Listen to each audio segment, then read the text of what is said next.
This is the Criterion Creeps podcast, and tonight we're talking about Man Bites Dog from 1992, directed by Remy Bellevue, Andre Bonzel, and Benoit Poulvord. The tagline for this film, RJ, a killer comedy. Is that what it's classified as? Yeah, I guess. Is this a comedy? It's a dark comedy, RJ. It's one of those. I see. You see, okay. The synopsis here from Letterboxd. Mm-hmm. The activities of rampaging, indiscriminate serial killer Ben are recorded by a willingly complicit documentary team who eventually become his accomplices and active participants. Ben provides casual commentary on the nature of his work and arbitrary musings on topics of interest to him, such as music or the condition of low-income housing, and even goes so far as to introduce the documentary crew to his family. But their reckless indulgences soon get the better of them. Do they? So, RJ, for me, Yeah. This is the second time I've watched this film. It has been like 15 years since I watched. My friend Mike, sometimes listener of the show, he bought this. I do believe I watched it with him. Mm-hmm. We were doing some sort of mockumentary film of our own. You might have heard about. Cringy. Doing a little bit of research, and this movie, it's Criterion. God. I'm done with this show. Let's see what you've outed yourself as one of those. Well, okay, horrible. So, while watching this movie this time, I discovered I remembered most everything in this. Just montages of people being shot. The whole thing with like the other film crew, the whole like this message of like the complicitness of like the filmmaker and us, the viewer, the audience, in watching Ben's actions, Benoit. And I also vividly recall my friend Mike saying out loud how ugly he finds Ben. Like literally? Yeah. Physically ugly? Yeah, you see, what an ugly man I recall. But not in his soul? I don't know about that part, but just ugly. Gotcha.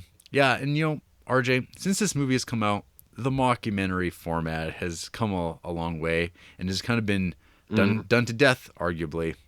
Sure. Once like TV really starts doing this stuff, I mean, all the way back to like the British Office, up through the American Office and Parks and Rec, that whole format is very recognizable. On this very podcast we did, this is Spinal Tap, which is like one of those early Fishing examples of, Fishing with John is life.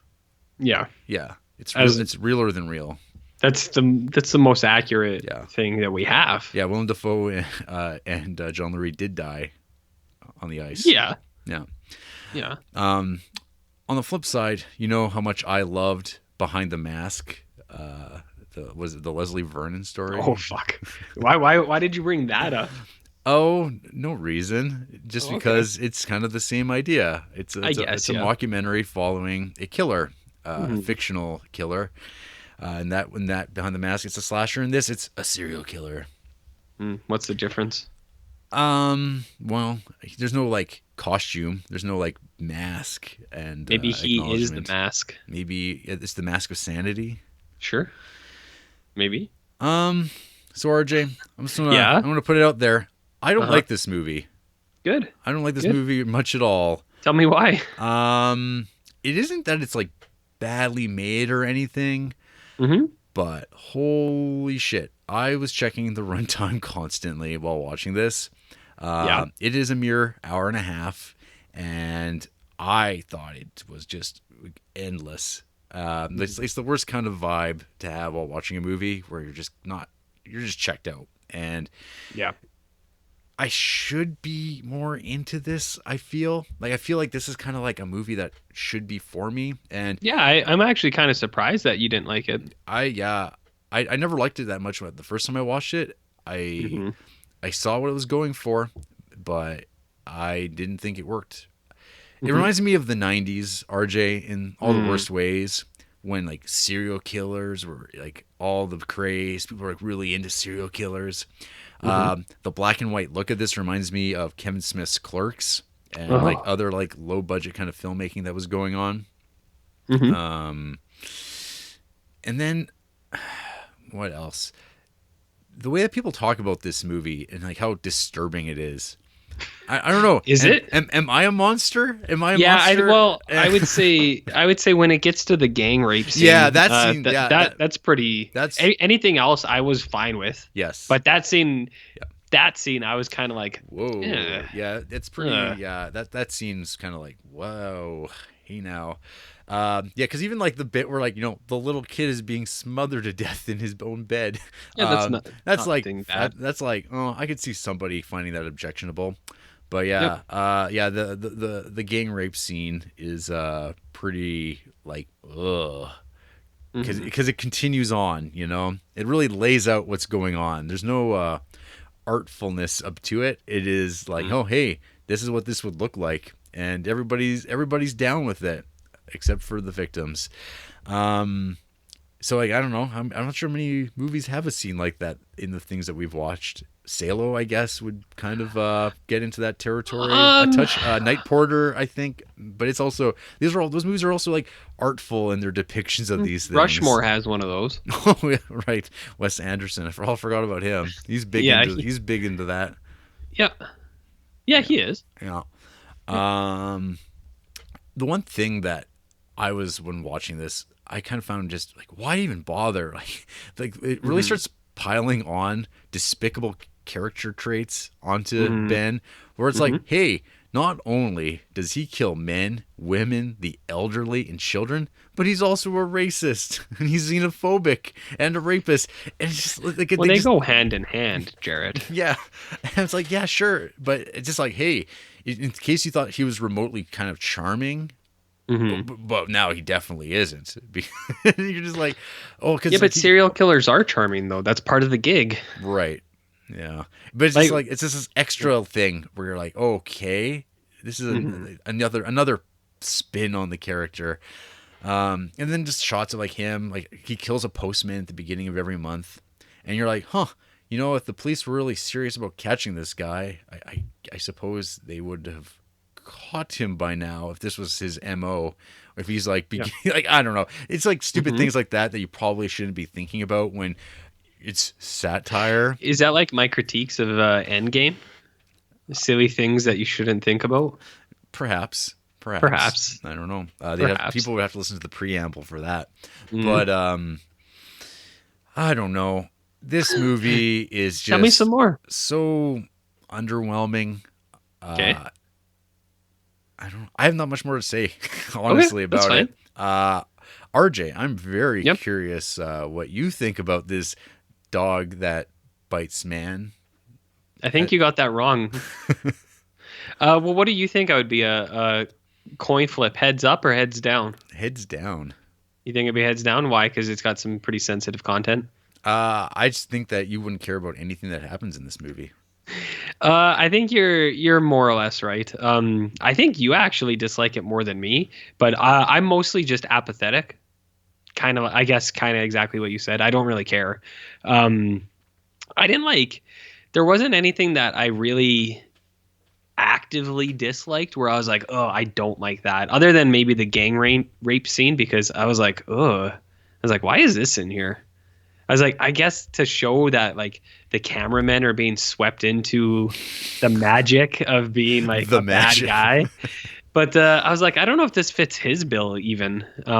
So like that whole breakdown there, I was kind of like, I don't really like this, but I don't think anyone would have expected me to like that. Not even you.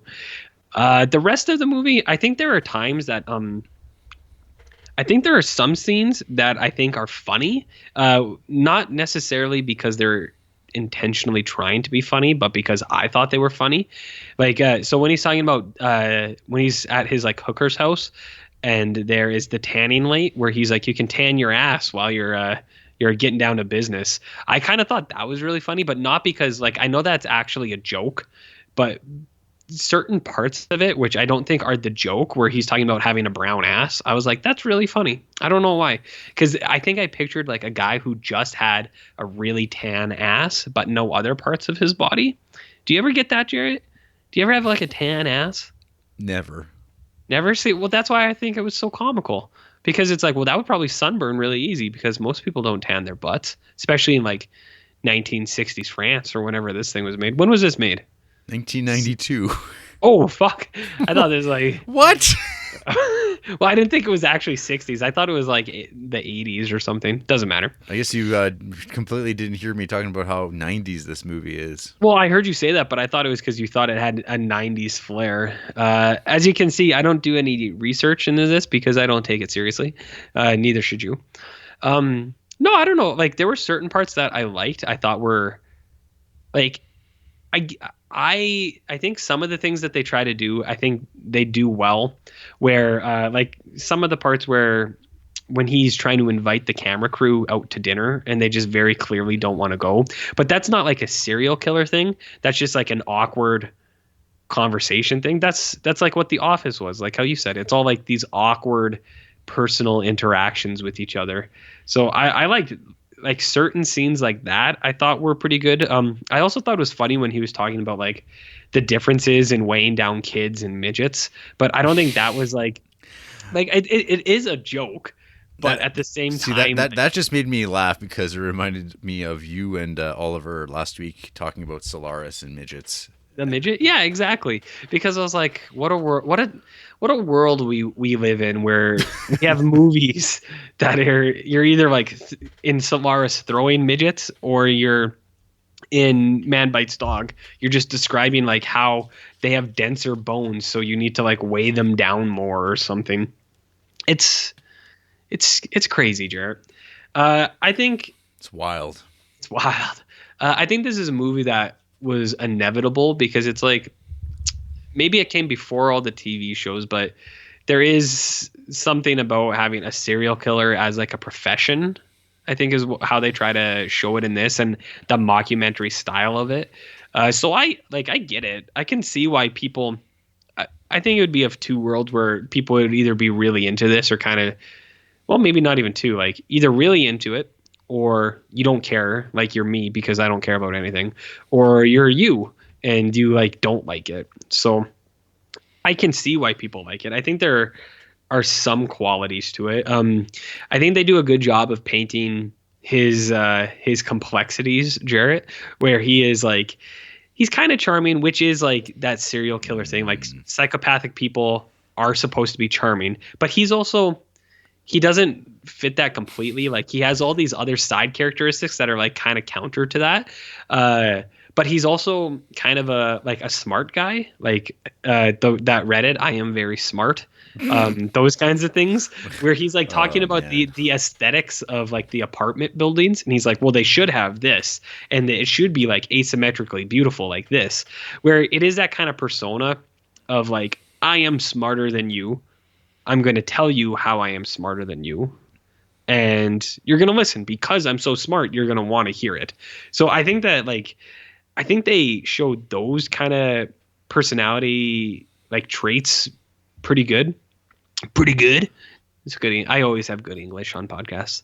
I think they do a good job at showing that side of him. And then it gets reflected in other ways, like how he's kind of oblivious to things, like when he's eating dinner and his gun just goes off and kills that guy, and then he's like, "Oh yeah, what?" Oh. I don't think he just goes off. He you think he just does it? Yeah, he kills the guy because he's pissing him off, and then he just continues to eat, and then everyone has to like kind of awkwardly go along with him. Yep. And he's like, when he's like, "Why are you guys acting so weird?" Because he's trying to, yeah. It's he's like a weird, angry kid. Child, he's a fast kid. Yeah. Yeah, where he gets like that's what I mean. He's like one of those nice guys, like a very smart guy, where he tells you about how smart you are. Talks about his Facebook IQ tests. Yeah, exactly. He's like, listen, if you don't understand metaphor, then you're an idiot. This movie is good because it is a metaphor for something.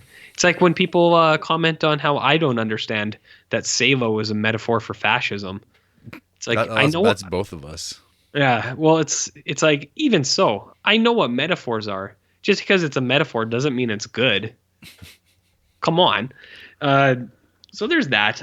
There's a few things I thought were confusing in this, like when he eats all those mussels, which is kind of like a funny scene that he wants to go and get a whole bowl of mussels, and then he pukes, and they hold his hair, which I found was like kind of weird because he has short hair. Yeah.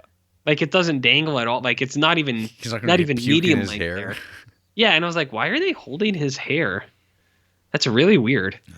I think the things that I think it's kind of done well, but then it gets over is like the dedication of the film crew. So when they lose the first sound guy, Yeah. and then they just kind of like jump in, one guy takes up the boom mic. It's like, okay, let's keep going. But It's just like the Spinal Tap drummer. yeah, kind of like that. But then it's like I said, they kind of get like swept up into it, and they go along with like they start killing people of their own. And I was like, all right, so like, what is this a commentary of like documentary filmmakers being taken over by the material that they're covering? Allegedly. Is that allegedly? Is that what it is here? Like, does that happen often? No. Or is it It's or like is it because Cannibal Holocaust? or is it because like documentarians like sometimes choose to film their documentaries on things that they're actually passionate about, so they're already invested in it beforehand. I know that's not the case for everyone. But you know what it asks, RJ? Who are the real monsters? Who are the real monsters? Well, Ben's not a great guy. Like when he, as you pointed out, that he was racist. He was talking about the well-hung black guys. Yeah. But then he was also like, "Oh, I'm not going to touch that jungle beast. He's got AIDS, or whatever he calls it." It's so ridiculous. It's like something crazy like that. It's such a ridiculous strain of just like racial shit. Like, and you're just like, wow, they're really just piling it on. It's like to like also takes like one. Also, would take us like one line to make that thing, but then they're like, oh no, he's going to like say everything, and that's I guess funny because he's so racist, but it's very like He's like, I'm not going to touch that black mama. Talking about a black guy. Hey, let's take a look at his penis now. And he's like, oh my God. Yeah. He's like, Remy, you take care of him because I don't want to get AIDS. Yeah. And the subtitles has hilarious. AIDS, like full capitalized. Like I know it's an abbreviation, but like it's like full on there. It's like AIDS. And you're watching it, you're like, oh shit. Yeah. Does this guy have AIDS? I don't know. No. Maybe he does. No. One of my notes I wrote down farts, and I don't really remember why. Do they talk about farts in this movie? Probably. Did you find it? What? Well, I was going to say like there's like I guess like kind of little references to movies. Like the very opening scene, it's like they're in the train cart and they're following this woman walking along like it's a regular old movie, and then Ben bursts out of one of the cabins and just starts strangling her, which reminded me a lot of Martin, actually. Yeah, me too, actually. And I was like, oh, that's like, so I didn't remember that cold open. And then you're just like, oh, the film crew's just standing there filming him strangle this woman to death. And at which point you're like, okay, so the film crew is definitely already at this point complicit in this. Yeah. And there's like sort of like this like vague kind of backstory that like, oh, they're running out of money to finish the film, to buy film to make the film. And that's about what you're kind of given to go with. And so like that starts motivating Ben to like find money by killing old people, because apparently old people are rich and keep all their money in their house. Well, he shows you that they're rich and that they keep money in their house. Yeah, and he shows how he's very experimental and avant-garde and how he kills people. Mm-hmm. He doesn't limit himself to just shooting them.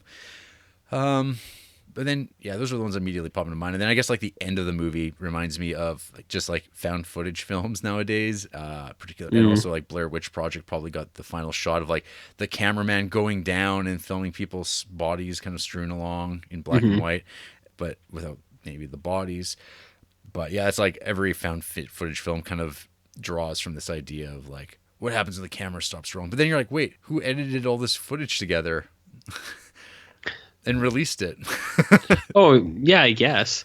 Yeah, I kind of got like, I found near the end too, I was like, I think it's kind of falling apart, the structure of this, because the whole thing is based on that it's a serial killer, his profession, and he's being followed by these documentarians. And then they get into it also. But then there's the weird scene where the guy gets away and then he gets busted. And you're like, is that all that it took? Yeah, one postman because he's so also openly killing. But he's also losing his groove. And he's like, oh man, like you guys, you should have stopped him. You're supposed to step in and like do something about it. But he's also, because he's got the neck brace on, he's starting to like he's starting to lose it and like lose his focus in like and that's sort of the artificial drama. Well, that makes a little bit more sense. But so what do you take from the end where it's like the revenging serial killer? Like, who is that just supposed to be kind of like how there was a rival serial killer who had his own or not even a rival, but a different serial killer who had his own documentary group? It's same idea. Yeah. So in your hit movie Capes, was there rival film crews of the superheroes? Maybe. Wow. Wow. Well, so when are we going to get where would you rate that between anywhere from Man Bites Dog to Salesman to Henry V? Where would you rate Capes? Oh, man. I'd have to get back to you on that one. Okay, that's fine. Just mentioning Henry. I was also thinking about Henry, Portrait of a Serial Killer, which is one of my all-time favorite movies. Or Maniac, which is like, that's like more my speed, I guess, as far as the depiction of like unsavory killers and like how I mentally imagine them. Ben is just like annoying and like that doesn't reflect anything to me. Like you were kind of mentioning the Bundy stuff, and I'm like, I don't know. Like, he doesn't. I talked about Bundy. Yeah, you mentioned. You mentioned Ted Bundy, didn't you already? No. Or who was your famous killer you mentioned then? I didn't mention any famous killer. Are you okay? No. Are you having a stroke? I never mentioned any famous killer. No, but like a charismatic. Oh, well, no, I just said like psychopath. Like one of the characteristics of like people who are psychopaths is like they're super charismatic. Yeah, and that's like the Ted Bundy thing. Yeah. So that's what I meant. Like you were filling in the gaps. Yeah, like you're talking about that kind of idea, and I'm like, yeah, but those people are like, I don't think they're this sort of like goofy. Like, I mean, like whatever. I'm trying to talk about a comedy and like being disappointed. It is exaggerated, right? It's super exaggerated in like a stupid way. Where I'm like, is this like the sort of like, I don't know. Can you make this material actually funny? And for me, it's just not. Like, I'm just like, I'm sure some people find it really funny. I guess, but I don't get. Like, I don't know. It's like, hey, let's make a Man Bites Dog, but instead of a serial killer, he is just a rapist. What's the difference? Well, that sounds like a Jarrett pick. Well, is it though? Like, what's the difference though? Like, when someone probably has. I feel like there probably is like a Japanese anime that does this or something. Well, isn't there that one thing called Rape Man? Or he's a superhero, right? Yep. Where he has to rape people. He fixes bad women by raping them, and then they go, "Thank you, Rape Man." Yep, that's a thing, and I don't know. Sounds like a Jarrett pick again. I don't know. There's a weird like stylization of serial killers that like this is a response to, I guess. Even like it's 1992. I mean, Silence of the Lambs is a year old at this point. Seven's like around the corner from this, and this kind of gets slotted into like that bigger picture. I do have a serial killer tag on my Letterboxd account where I keep track of these things, and you see that the trends come and go. It's like it's kind of like a lazy trope at this point, but people still love it. They love that stuff. But I don't know. Yeah, I don't know. Like, this is a unique way of depicting it, but for me, I just like I don't think this is like even like a great way of doing it. Like I think it could be done better, I guess.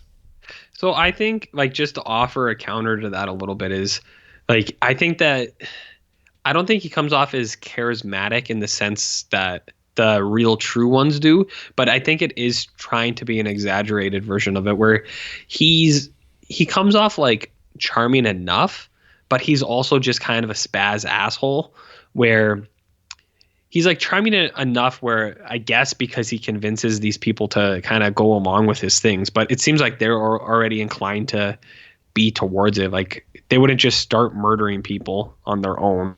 Yeah. If they weren't already a little bit like they're interested in it. But then that kind of like there's a little bit of their stuff there where the one cameraman Remy clearly feels bad about the stuff he does, but then he does it anyways. I don't know, maybe that's intentional, but maybe it's not. Maybe it's just something that slipped through. So he has it a little bit, but then he's also the smart guy where he tells everyone how smart he is, which I find is like, especially in real life or like in movies, but especially in real life, anyone who tells you how smart they aren't very smart at all. Like, and I know that sounds obvious, but there's a lot of people, and especially on Letterboxd, I see where people they're going on, and it was like when we were talking about Us a couple weeks ago, where there was people who are just like, if you don't like this movie, then you're a racist and you don't understand metaphors because this movie has deep meaning. And it's like, no, I understand the metaphors in that movie. I just didn't think it was good. So it's like there are people out there that are like that obtuse about their opinions, where it's like, no, this is how it is, and if you don't agree with me, you're like you're this other thing. And it's bad like person. yeah, and it's just like, what? It's like, well, it's like that's an even more shallow take on things, because you're saying that if someone doesn't like the same stuff that you do, then they have like an inherent reason to like it or dislike it, because they're disliking it because it either has like a certain kind of people or certain theme to it. So he's kind of, I'm getting way off on here, but he's kind of like, I think he has those. He's like, you're saying that he's like a Letterboxd reviewer that you disagree with. Yeah, exactly. So, well, that's what I mean. okay. Where it's the guy who like says certain things, but then like when people challenge him on it, he gets very like, he's so defensive. Like when he's talking in the bar to the two cameramen, and then he says something to the one camera guy's like, I don't really think that. And he's like, well, I wasn't fucking talking to you anyways. He's like, I was talking to Remy. I like Remy. So he like does those things, but he is also, he's a little unhinged, Jarrett. What did you think about his dead baby boy racing games? In the drinks. Nah. With the olive and the sugar cube. I didn't care, because I don't drink, and whatever the references are in there, it's just like, I get it. They just keep saying it because they're drunk, and it's like the gimmick, I guess. But I don't know. Well, Jarrett. Okay. Yeah, I have no opinion of that either. It's just I was like, where did they get the string? I guess like to tie the olive to the sugar cube. There's always string, RJ. What do you mean there's always string? Where is there ever string? I don't. String theory? If you looked in my house right now, I would challenge you to find even a single scrap of string. I could pull a piece of string right off that hoodie. That's not what I mean, and you know it. I'm not talking about fabric, man. Is that what string is? String. What are we talking about? I have no idea anymore. I think the real takeaway here is that you and me are struggling to even talk about this movie. Not struggling, but like, I went on a tangent. You have. I don't know. I feel like it was somewhat connected. If you feel like it's not, perhaps. Don't comment. If you feel like it was, comment and give us praise. Hey, RJ. What? Let's read about people who hate this movie. Okay. Other than you? Yeah, I guess. 0.5 star from Kaylee. Okay. When watching movies like this, you must often ask yourself, was it necessary to make? Most of the time, the answer is no. I think Kaylee's got all right taste, other than Hereditary 5 stars and First Reformed 5 stars. So those are a little upsetting. Oh, Raw 5 stars. Oof. But there are good movies in here. Oh, the new Suspiria 5 stars. Uh-oh. Her favorite movies are Videodrome, Requiem for a Dream, and House. So that's cool, I guess. Hasu.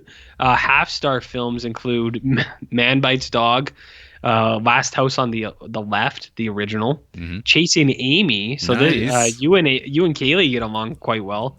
Blue is the warmest color. That one's weird. And Bohemian Rhapsody. Cool. How to Talk to Girls at Parties, Fear and Desire, Ready Player One. Nice. All right. Not bad. Not the worst taste. Just over likes those recent horror movies. Yeah, that's all. Trash Dad? That's a pretty rad name. I'm not gonna lie. 0.5 star. Feel very insecure saying how much I think this movie sucked. Wow. Oh, okay. Or at least the first 30 minutes. Not a shame that they stopped making movies after this one. Yeah, so that's one thing. So I don't know if you picked up on the fact that the 3 directors of this, they're in the movie as themselves. I hadn't until you started talking. And their names are the names of their characters, and that's all. I think all the characters in this movie just go by their real names. So it adds that level of gravitas. That what you're watching is real, RJ. It's really happening. It's not just a comedy. It's just like Cannibal Holocaust. Is that really gravitas? I don't know. So Trash Dad might be an abandoned account because they haven't logged anything in since February. But they did give Mile 22 a half star, which I endorse. And their 5-star movies are not bad. Videodrome again. Some John Cassavetes stuff. Criterion things in general. And not a lot of ratings at all, to be honest. But there's only 3 1-star reviews. It, the remake. Benjamin Button, which you've already stated that you like absolutely hate. It's your worst movie ever. And then Zootopia, which is like weird. I don't know. I think I watched that. I thought it was fine. That's not great, but I don't know if it's I thought it was fine. worthy. I don't know. Is it a bad movie? I don't know. Keep doing your thing. It's pretty. It's kind of hack. Okay, Finally, Christopher Bowen. He has something to say. Half star. If this had come out 10 years later, posters for it would have lined up next to posters for Boondock Saints, and I would have known exactly which dudes to be scared of in the dorm. The film takes too much pleasure in its violence to serve as the satire against violence that it claims to be. But, is that glorification of violence the real engine of the satire? Is that the point? Maybe. Well, no, not exactly. It would have to be more exaggerated and artful, without the distance of the film within a film conceit, for that to be convincing. Does the satire come from topping moralist expectations with sheer nihilism? Well, no, because everyone gets what he deserves at the end, and the protagonist has a code that doesn't even make sense. Is the single-minded nature of the violence supposed to mirror the opaque, driven mind of the protagonist? Well, no, not exactly, because he does have different motivations and things he's trying to prove. Does the satire come from the glibness, no, not humor, never humor, with which everyone treats murder?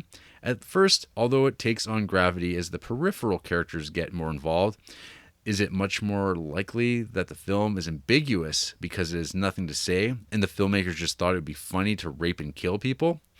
Well, maybe. Yeah.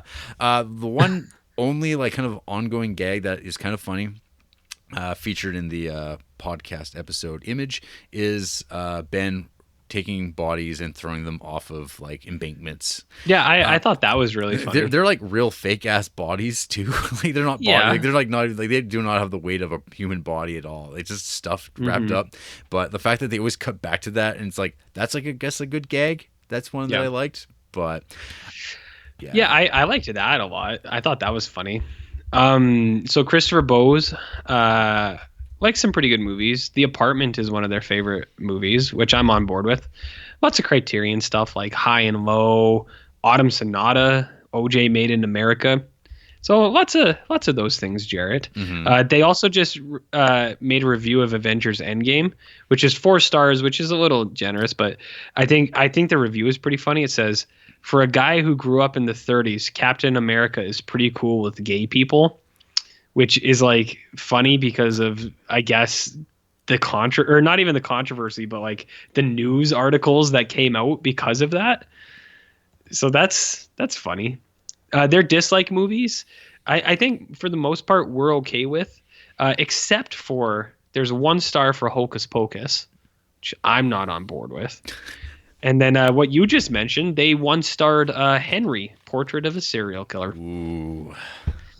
So I don't know. Take that as whatever you want to take it as. I don't know, Jarrett. They have a website, so if you're interested, you can go over there and talk to them about things. I'm good. You're not going to? I just like to talk shit about people on a podcast they'll never listen to. Should I comment on their 5-star review of The Natural and say, you know what's a natural? The ass kick in your review just got on the Criterion Creeps. No, they got a pretty good one. Yeah, they had a good review. Yeah. Oh well. Charlie Brown symbol avatar though. Nice. The old yellow and black. Maybe you're yellow and black. Do you know what I mean? Any last thoughts, RJ, about this? No, I think you definitely disliked it. Well, no, I was gonna say more than me, but like I didn't even dislike it, but I think it's what you guessed. You're like, I don't think you're gonna care, and I was like, I don't. Which I don't know if that's good or bad. I don't think That's it's a probably great bad. movie, and I don't think it's a bad movie. I'm just kind of like, I'm right in the middle where I'm like, whatever. Yeah, I guess for me, it's more of it never really connected with me in any way. So it was just kind of Which is weird because you do a like to drag. like kill people all the time, don't you? Don't Just not on the podcast, you know. don't you? What do you want me not to say that? You can edit it out. Yeah. Edit out that hard R from the preamble. Nope. Oh no. Yeah. Oh no. You're never getting a job again. Well, I never had one before, so. After the break, RJ's reputation is getting rolled up, sent on down that river, and me and my podcast crew are getting gunned down in an abandoned warehouse. But who Good. gives a shit? Good point.